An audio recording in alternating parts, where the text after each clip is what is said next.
옛날 옛적 중국의 한적한 마을에 자씨라는 노인이 살고 있었습니다. 자씨는 늘 이웃들을 위해 존재하는 듯한 사람이었습니다.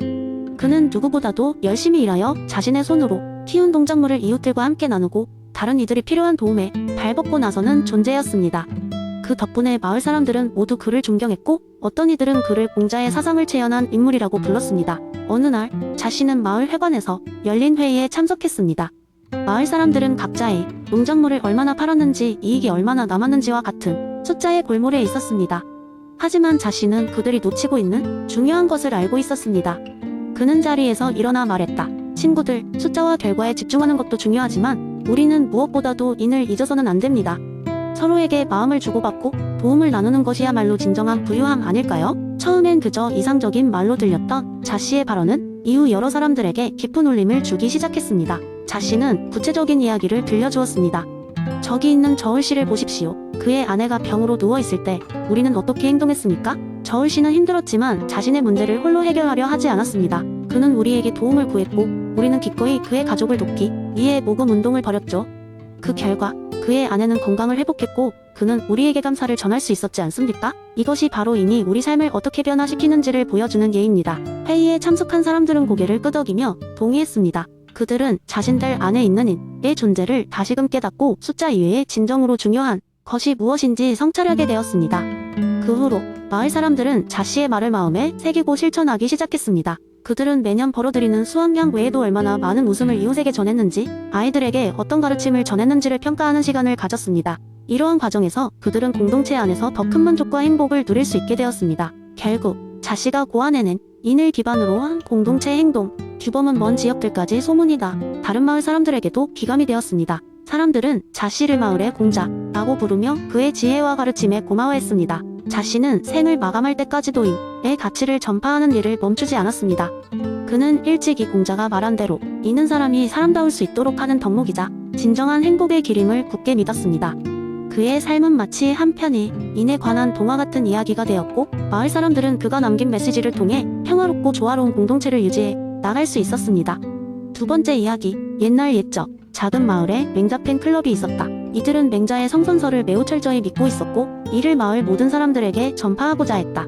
이 클럽의 회장은 성선설에 따른 인간 본성의 선함을 증명하기 위해 재미있는 실험을 계획했다. 어느 날 마을 중앙에 있는 커다란 광장에서 회장은 모든 마을 사람들에게 다음과 같은 메시지를 발표했다. 우리는 인간의 선한 본성을 시험하기 위해 여기 큰 상자를 두겠습니다. 그 안에는 수많은 과일과 간식들이 들어있습니다. 이 상자는 하루 종일 열려있을 것이며 누구든지 와서 원하는 만큼 가져갈 수 있습니다. 다만 꼭 필요한 만큼만 가져가 주세요. 마을 사람들은 회장의 발표에 호기심이 생겨 하나둘씩 상자 주변으로 모여들기 시작했다. 처음에는 다들 조심스레 다가와 하나씩 과일을 가져갔다. 그중 하나에는 2개의 사과를 가져가려다 할머니에게 걸려 결국 하나만 가져가게 되었다. 할머니는 아이에게 행동의 중요성을 상기시키며 우린 모두 좋은 사람들이다. 필요한 만큼만 가져가면 다음 사람이 행복해질 거야 라고 말했다. 하지만 시간이 지나면서 이 실험은 예상치 못한 방향으로 흘러가게 되었다. 사람들이 점점 많아지면서 상자 안의 과일과 간식들은 빠르게 줄어들었다. 마침내 어떤 이들은 상자를 향해 달려들면서 필요한 것 이상을 가져가기 시작했다. 그러자 맹자 팬클럽의 회원들은 당황하여 이런 행동이 성선설을 위협한다고 느꼈다. 특히 한 노인이 상자 근처에서 과일을 잔뜩 씹고 가는 젊은이를 보고 말했다. 맹자는 사람들이 본래 선하다고 했지만 외부의 유혹과 어려움이 우리를 때로 시험에 빠지게 만든다고도 했소. 우리가 선한 본성을 유지하기 위해서는 서로를 도와야 하오. 그 말에 당시 현장에 있던 자들은 스스로의 행동을 돌아보게 되었다. 그날 저녁 마을 주민들은 모여 회의를 열었다. 어떻게 하면 이 상자가 지속 가능하게 운영될 수 있을지를 논의하면서 사람들이 서서히 변화하기 시작했다. 회의 결과 매일 아침 상자에 새로운 과일과 간식을 채우고 매주마다 마을 사람들이 자발적으로 기부하자는 결론에 도달했다. 시간이 지나면서 몹시 흥미로운 일이 발생했다. 처음에는 상자에서 더 많이 가져가는 사람도 있었지만 점차적으로 그 수는 줄어들었다. 사람들은 서로의 필요를 이해하고 나눔과 배려의 가치를 깨닫게 되었다. 마을 사람들은 자연스럽게 상자에 더 많은 것을 채워 넣기도 하고 필요한 사람들에게만 전달될 수 있도록 조정하기 시작했다. 마을의 변화는 그저 상자 하나가 만들어낸 기적에 불과하지 않았다. 맹자의 성선설은 이 작은 마을에서 실증된 것이었다. 그들의 본성에는 선함이 깃들어 있었고 이는 옳은 환경과 지도를 통해 발현될 수 있다는 점을 깨닫게 되었다. 그리하여 마을은 더 따뜻하고 협력적이며 서로를 진심으로 아끼고 이해하는 장소가 되었다. 마을 사람들은 모두 모여 이 실험이 성공적이었다고 자축했고 성선설의 옹호자인 맹자 팬클럽은 더욱 열렬히 그들의 사상을 전파할 수 있는 새로운 이야기를 품게 되었다.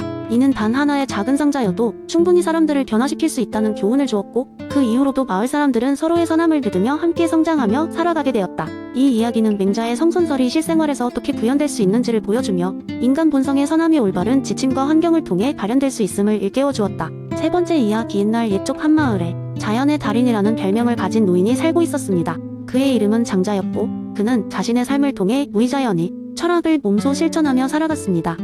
장자는 농사일도 제대로 하지 않고 마을 사람들과의 교류도 드물어 이상한 노인으로 불리곤 했습니다. 하지만 그에게는 깊은 지혜가 있었고 마을 사람들은 그가 어떻게든 항상 풍요롭고 평화롭게 사는 모습을 부러워하곤 했습니다. 어느 날 마을에 큰 가뭄이 찾아왔습니다.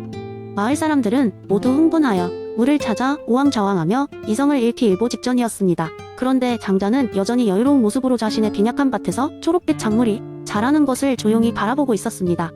마을 사람들이 물었습니다. 어떻게 당신의 밭은 이 가뭄 속에서도 저렇게 풍성한 작물이 자랄 수 있습니까? 장자는 웃으며 말했습니다.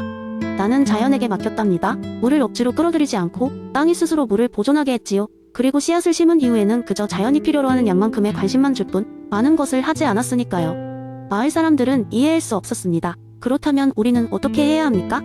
우리는 생존을 위해 먹을 것이 필요한데 말입니다. 장자는 잠시 생각에 잠긴 후 대답했습니다. 무언가를 하려 할 때 일단 멈춰야 합니다. 나무의 잎이 저절로 자라듯 우리의 삶도 자연의 리듬에 맞춰 조화를 찾아야 합니다. 당신이 물을 더 굴수록 물은 더 멀어질 겁니다. 오히려 잠시 물러서서 자연에게 맡겨보세요. 마을 사람들은 처음엔 반신반의했지만 어쩔 수 없이 그의 조언을 따르기로 했습니다. 그들은 억지로 물을 끌어오는 대신 빗물이 모일 수 있도록 논의 경사를 조절하고 남는 물을 나누어 지하에 스며들게 하는 작은 변화를 시도하였습니다. 그리고 놀라운 일이 일어났습니다.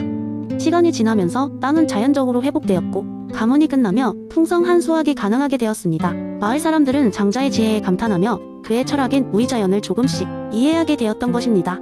그럴수록 장자는 더욱 조용한 곳에서 자연과 함께 조화를 이루며 살았습니다. 일상의 사건들에 휘둘리지 않고 자연을 거스르려 하지 않고 순응하며 살아가는 것이야말로 진정한 풍요와 평화로 이르는 길임을 몸소 증명해 보였던 것입니다.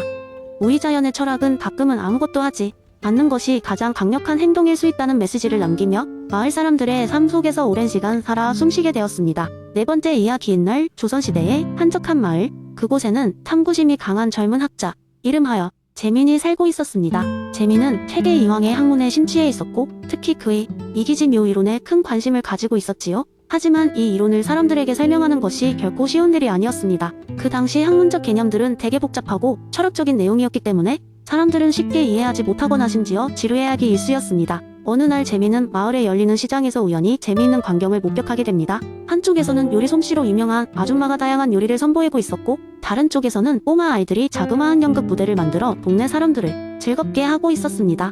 사람들은 이 두 무대 사이를 오가며 웃고 맛있는 음식을 먹으며 하루를 보내고 있었습니다. 재민은 문득 이 상황을 통해 이기지묘를 설명할 기회를 얻게 되었다고 생각했습니다. 다음 날 그는 마을 중앙에 있는 큰 나무 밑에 사람들을 불러 모았습니다. 그는 요리의 비유를 들어 이야기를 시작했습니다. 여러분, 요리를 할 때 중요한 것은 무엇일까요? 바로 재료와 그 재료를 조화롭게 만드는 레시피입니다. 여기에 계신 아줌마의 놀라운 요리 솜씨는 단순히 좋은 재료만 있는 것이 아니고 그 재료들을 조합하여 훌륭한 맛을 내는 비법이 녹아있기 때문이죠. 이황 선생님이 말씀하신 이는 바로 이 레시피처럼 모든 것을 아우르는 보이지 않는 원리입니다. 그리고 기는 재료처럼 구체화된 형태로 나타나는 것이죠. 사람들은 고개를 끄덕이며 점점 이야기의 흐름에 빠져들었습니다. 재미는 이번에는 꼬마들이 연극 무대를 가리켰습니다. 그리고 이 연극을 보세요. 연극에는 대본이 있고 그 대본에 따라 배우들이 움직입니다. 대본은 보이진 않지만 이야기 흐름을 잡고 있고 배우들은 그 대본에 맞춰 자신의 역할을 표현합니다. 이처럼 대본이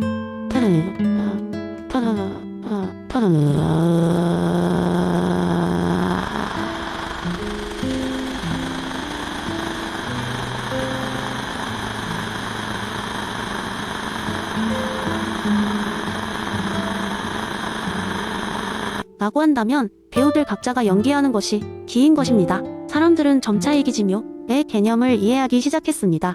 마치 알듯 말듯 했던 개념들이 이제는 요리와 연극이라는 일상에서의 비유를 통해 더 쉽게 다가오게 된 것이죠. 재민의 비유는 계속 이어졌고 사람들은 이황의 철학이 단순히 학문적 이론에 그치는 것이 아니라 자신들의 생활 속에서도 충분히 적용될 수 있다는 점을 깨달았습니다. 이렇게 재미는 신중하게 준비한 비유와 예시를 통해 사람들에게 이왕이 이기지며 늘 재미있고 쉽게 전달하며 마을 사람들과 지식을 공유하는 보람을 느낄 수 있었습니다. 그리고 그날 밤 마을의 큰 나무 아래에는 다시금 사람들이 모여들었고 각자 자신만의 이기지며 을 찾기 위한 작은 철학적인 대화가 끊이지 않았다고 합니다.